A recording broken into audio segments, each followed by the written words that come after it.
It's happening again. The words struggled to leave my mother's mouth as she stood, shaking in the kitchen. My brother, Jimmy, and I eyed her curiously. Before we could respond, my father stood up and asked her, "Are you sure?" His typically charismatic and whimsical tone now buried beneath a new voice built from panic and concern.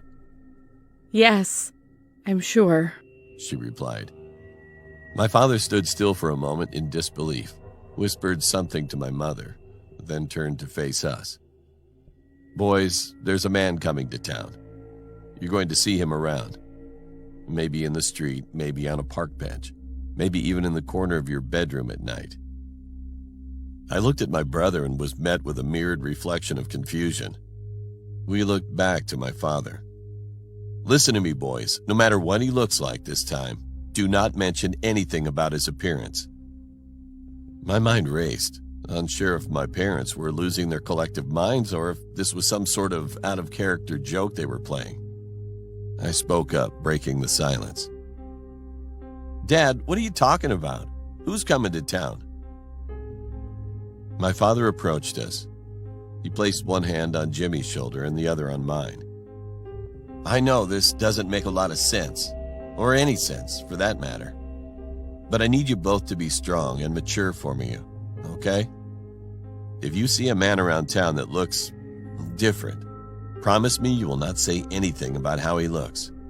Not to me, not to your mom, not to each other or anyone. Not even a whisper. Got it?" Jimmy and I looked to each other and then back to Dad. We nodded. The next few days proceeded like normal. We went to school, came home, and played outside with our friends. Mom and Dad never brought up that night. For some reason, we never felt like bringing it back up to them. I went to bed that night content, not knowing that tomorrow would lead to the most horrific experience of my life. The school bus stopped at the corner. Jimmy and I raced home to drop off our backpacks and grabbed our baseball gear. We were meeting the other guys at the Diamond for a pickup game. The weather was perfect. I'll never forget that. Jimmy and I rode as fast as we could pedal down the street and onto the sidewalk.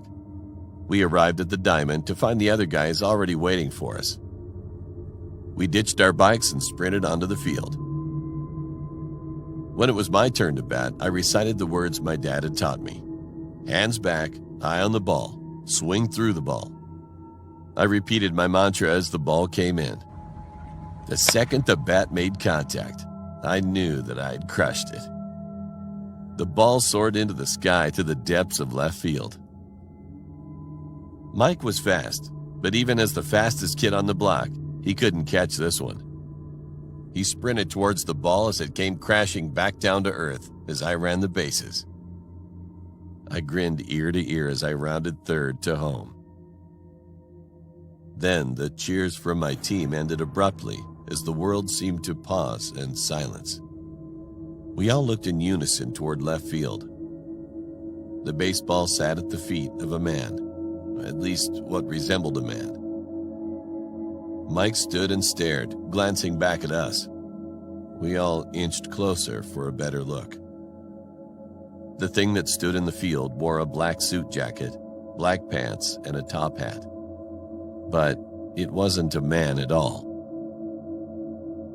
It was, in all respect, a balloon. Someone had tied together a series of balloons to create a sort of ballooned animal human being and dressed it in clothes.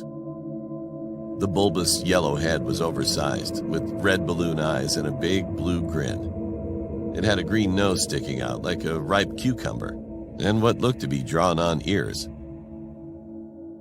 Mike burst out laughing, breaking the silence. A sound I'll never forget. He dropped to the grass and rolled in hysterics. He got back up and stared the balloon creature in its inflated eyeballs.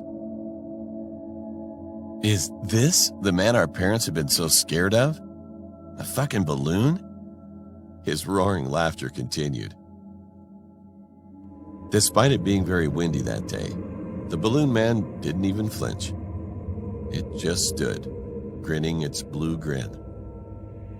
Mike poked the balloon man with his finger and jolted back, grabbing his finger in pain. Jimmy tugged me by the shirt. "I think we should go home." I nodded in agreement. We rode home in silence. At dinner, we did not mention the incident. Tension filled the kitchen, like our parents already knew. That night, a shrill scream filled the street and jolted me out of bed. I ran downstairs, Jimmy tailing behind me. My dad yelled for us to stay inside. We didn't listen. Mike's mom stood outside screaming and pacing the street. Lights from the neighboring houses turned on one by one until we saw. Mike's mother held something in her arms. The neighbors stood from their lawns and gasped when they saw. She was holding a balloon version of Mike. It was even wearing his clothes. She continued her screaming, demanding to know where her son was, pleading with the neighborhood. She dropped to her knees, squeezing balloon impersonation in her arms. The pop echoed throughout the street, and Mike's mother sat on the pavement,